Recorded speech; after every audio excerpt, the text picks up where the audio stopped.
All right, we good to go, Reese. Let's get this thing going. Testing 1 2. Okay, let's rock. Oh man, we all over the spectrum today, particularly at the 2025 ACC kickoff, and we right here broadcasting live from the place we've always been for the last couple of years, the Hilton, right here uptown Charlotte. And I'm so proud and just privileged, if you will. Met his brother a couple of years ago, known about him a long time before I met him. He is, man, the president, executive director. You can tell me what it is. The CEO, all things in between for the Fiesta Bowl and the Fiesta Bowl Foundation. Welcome to the Sports Shop for the first time. And by the way, he's a member of my great fraternity, Kappa Alpha Psi, Theta Omicron. Eric Moses, what's up, new? How you doing, brother? I appreciate you having me. Oh, man. How you like the introduction? I like the way you brought me in. I like it. I try to get it all in. Just so happy to have you. Why are you here at this event? We try to make certain that we go to all of the Power 4 media days. I mean, we are part of the broader conversation in college football about what's happening now as one of the premier bowl games. We are this year a semifinal for the CFP on January 8th. And so looking forward to that. Last year, we were the very first quarterfinal of the expanded format for 12 teams. Okay. So, the Fiesta Bowl has a rich history in college football. And so we want to be where timely conversations and important conversations are being had. Exactly. Outstanding. So talking about those conversations, talking about, the conversations that are being had, a lot of people hear that and they go, well, what does that mean? What does that entail? What's, how does that all come together? Give people a little insight of how that comes together.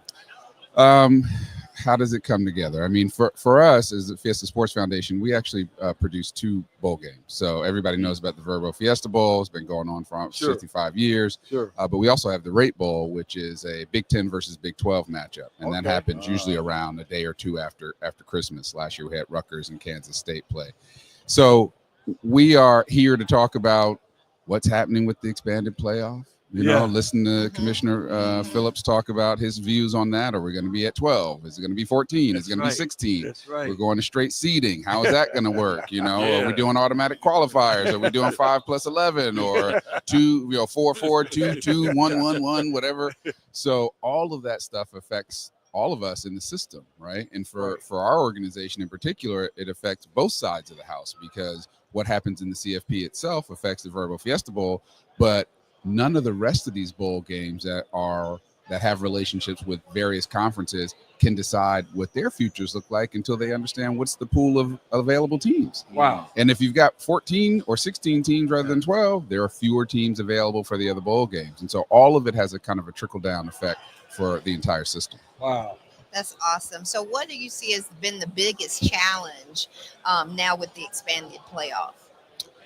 Less time in market with the teams. I mean, what you hear now from head coaches and athletic directors is that when a team comes to your destination now, it's a business trip, right? We're no longer, the bowl games used to be the culmination of your season. It was the last stop. Yeah. Now you are a stop on the road in pursuit of a national championship. And so the attitude is you come in, you practice, you do media, you play, and you move on. Or you go home, right? As the case may be, depending on whether you win. And so what we were accustomed to is teams coming in for 4 to 7 days. We could get them out in the community, make certain our community understood who these players were and the teams were and their fans and all that. So we've had to adjust to make certain that we hopefully still give these young men an opportunity to understand some of these places that they may have never been before. Right. But we have to do that within the confines now, frankly, of the hotel or the practice facility, because we don't have the opportunity to get them out and doing service projects and other kinds of things that we've done. So I think that's kind of the biggest challenge. The other thing for us this year is we'll have 7 days to promote the actual 2 teams that are playing in our game because we'll be fed from 2 quarterfinal games. That's right. Right. And so those will be on December 19th or December 20th. They'll be a week later. And then we've got January 8th. Right. And so we'll have 7 days to promote those teams. And so you hope you get teams where their fan bases are so excited that they're going to travel no matter where they're coming from. Right. That's true. And that they want to be someplace warm in the wintertime, which Phoenix always is. Phoenix always is. Love Phoenix. Oh, man, we're talking to Eric Moses, guy that runs everything to a certain degree at the Fiesta. I'm just the guy that gets blamed if things don't go right. We all have our part. Right. Indeed. And I want to get there because I asked this question off mic, but I really want you to try to kind of revisit the answer you gave me. How did Eric Moses get to this position? Talk to me about that. It's a long winding road. So Yeah. I'm a lawyer by training. So started off in Ah. private practice, then went in-house for a few years, and then ended up working for the District of Columbia government, first running a small business development agency and being kind of the chief business advocate for all businesses in Washington, D.C. And then I got a phone call from our mayor telling me he wanted me to go run our Sports Entertainment Commission. And as someone who went to law school thinking that I was going to be a player agent, because at the University of National Champions that we went to. And what university is that? Come on, University come of on. North Carolina. Yeah. At Chapel Tar Hill. Heel. Man, and I get it because Tar you're Heel. nostalgic. You were good back then. I get it. I wish I could argue with that. You were good back then. We're coming back. We're coming back. So, I went to law school down the road at Duke thinking I wanted to protect my friends who had this unique opportunity to make money playing sports, right? And big money, right? Yeah. Generational money in some instances. Yeah. And so I got into sports and was sports commissioner in DC for about 11 years and ran a XFL professional football team, the DC Defenders from like 2019 to 2020. We were going well. Everything was going great. Cardell Jones, who won the first national championship, was our quarterback. Everything was going fantastic. And then global pandemic. Right. And so that shut down everything. And I found myself getting another phone call from a friend who, in fact, served with me on a bowl board of directors for the Military Bowl, which I helped start as the sports commissioner in DC. Right. And he ran Dover Motor Speedway, which is a NASCAR track. And said, we got a track outside of Nashville that's been closed for 10 years. And we need somebody to come in and reopen it and help us reposition it and get it ready for a Cup Series race weekend in less than a year. We think you'd be interested. Wow. And so, long story short, I said yes and went out to Nashville and was there for 2.5 years, reopened that track, had a sold-out event, the first one since the pandemic. Nice. And did that for 2.5 years, loved every minute of being in the NASCAR family, and then got another phone call.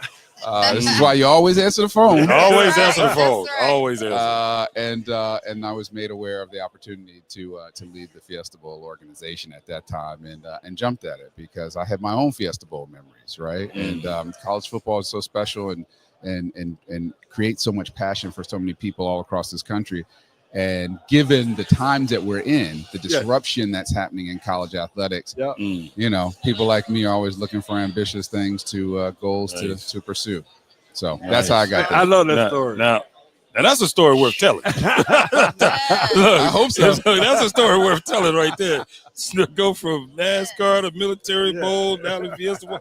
It started out as a lawyer, which is all great, but you started out really at the bottom of UNC. But look how you come up. Look how you come up. Look how We're you trying to get this guy. That's come up. the catalyst to the journey. It's UNC. Yeah, well, okay, yeah. They Okay. see that. Sure. But you know what, Eric, just listening to your story, listening to your background, and how you kind of progressed and kind of moved around as you look to take an entity like the Fiesta Bowl forward, right? Forward thinking. Where do you heard what the commissioner's talking about, some other thing. We know where NIL is taking us, and now we're going on to the next evolution of that. But where does places like the Fiesta Bowl land in the landscape 5-6 years from now?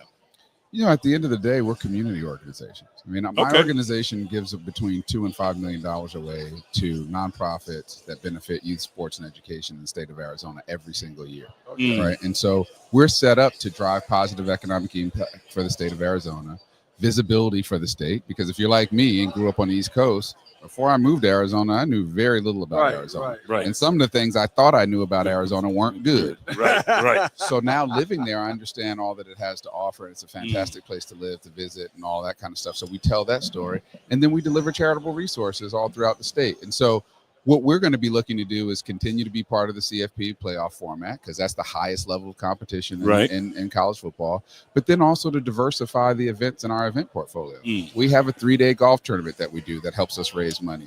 We have a football kickoff event that'll happen on August 15th where Jim McMahon is going to be our special guest. Last year we had Larry Fitzgerald. The year before that, Desmond Howard. We're doing things in the community that not only help us to raise money, but also make the place a more festive place to live, work, and play. And that's an answer. You hear me? Now that's an answer for you right there, bro. I like, look, y'all, somebody better tell Mr. Phillips, watch out. Look, everybody be looking, you may be looking to move around again. Be careful. Hey, look, just answer the phone. Always answer the phone. Answer the phone. It's some truth to that. You know, I came back. Yeah, answer the phone and then tell them this. What is the secret sauce that you have that allows you to be such a leader, that you would be chosen to run the Fiesta Bowl and all the success that you just reviewed for us? It's a good question. I try to lead with integrity, right? And be my authentic self.